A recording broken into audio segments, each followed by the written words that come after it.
forget about it. Got you running in circles, I know. With the concept of the album of cinema and the name of it, we wanted to sort of play homage to the early days of like when we started writing music together. So Super Clean Volume 1 and Volume 2 would never have been had it not been for a friend of ours who's a music supervisor and would send us like scene descriptions for different movies and TV shows. And so we would write all of those songs for film and for cinema. And so with this first album, we were like, you know, it's our first one, like, let's pay tribute to those early days.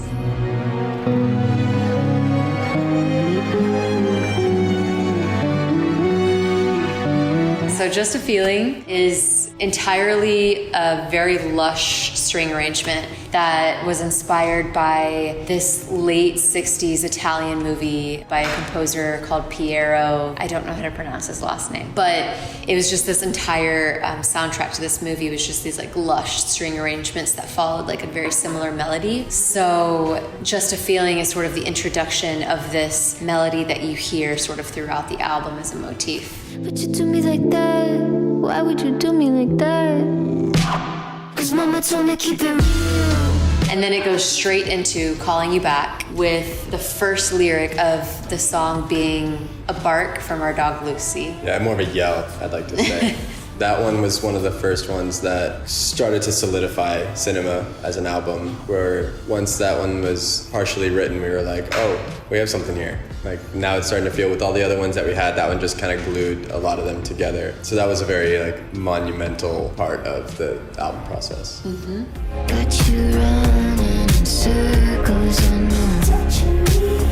Get your paws off. And then the song that comes right after Calling You Back is Hush. And Hush was the first single from this album. And with this song, it's like our Britney moment. You know, it's like the Marias really had never had like a pop inspired song up until this point. So Hush is the one for us.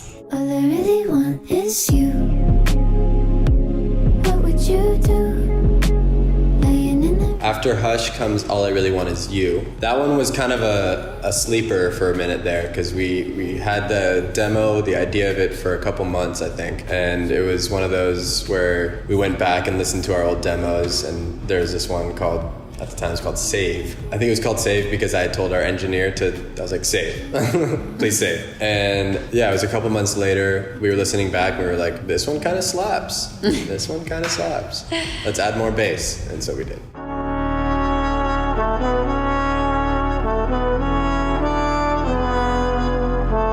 And the one that comes after is Hable con ella, which is an instrumental track. It's just trumpet. It's named after my favorite movie by my favorite director, Pedro Almodóvar. And in this movie, there's a scene with Caetano Veloso, and he's singing Paloma, ay, curru, cucu. And just the feeling of that scene and of his performance, we wanted to capture with just using horns, trumpet. And so that's sort of like where Hable con ella. A very intimate recording style where it's just starts with the one trumpet. I mean, the kukuru kuku is one vocal and guitar throughout the whole thing, but still wanted to capture like the intimacy. Yeah, the essence of it. Pase lo que pase, moriré en paz. After Hable con ella comes Little by Little. And Little by Little, I think, aside from The Mice Inside This Room, Little by Little is the oldest song on the album. We wrote Little by Little at our neighbor's house. We were house sitting her house, and she wanted us to watch her dog and, you know, watch her house, which was a beautiful house next door. And she was like, I'll pay you guys. And I was like, you don't have to pay us, but there's one thing that we would like to do. And she's like, okay, what is it? And we were like, we'd like to set up a studio in your living room with a drum set and everything. She was like, okay. She agreed to it, and so we recorded Little by Little there. It wasn't until she saw pictures, or actually the live videos that we did, where we completely rearranged her whole house, furniture-wise, that I think she was probably like, oh, I see why it's even. You know? At first she was probably like, some cables and some drums? Yeah, sure. Yeah, exactly. But we took everything out of there and moved it wherever we wanted, and then I think she was probably like, oh, okay. Yeah. It was great though, 2 months.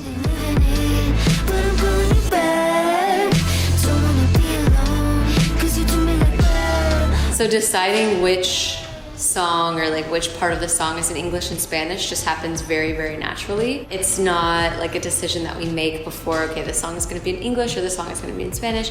It just kind of happens based on like the vibe or like the chord progression, and just a lot of times we'll write lyrics just freestyling or like whatever comes out in that moment. And so it same goes for the Spanish. It's just kind of like if it comes out in Spanish, it's in Spanish.